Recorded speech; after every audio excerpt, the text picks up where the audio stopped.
బోటి కర్రీ కోసం 1 కిలో బోటి తీసుకొని దీన్ని వాటర్ యాడ్ చేసి కాసేపు ఉడికించుకుందాం. ఇక్కడ చూపిస్తున్న మసాలాలు మొత్తం ఒక మిక్సీ జార్ తీసుకొని ఇందులోకి యాడ్ చేసేసుకోండి.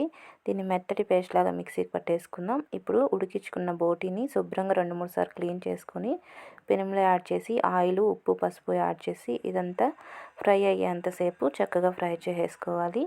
ఇదంతా కూడా చక్కగా ఫ్రై అయిన తర్వాత ఇందాక మిక్సీకి పట్టుకున్న మసాలాలు కూడా ఇందులో యాడ్ చేసేసుకొని ఇది కూడా పచ్చివాసన పోయేంత వరకు ఫ్రై చేసేసుకుందాము.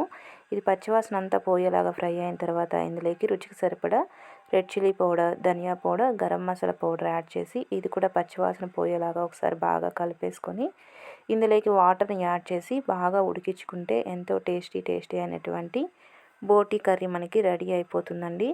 చాలా టేస్టీగా ఉంటుంది. వేడివేడి రాగి సంగటి రైస్, దోశ, ఇడ్లీ ఇలాంటి వాటిల్లోకి మీరు కూడా తప్పకుండా ట్రై చేసేయండి. Okay friends, bye.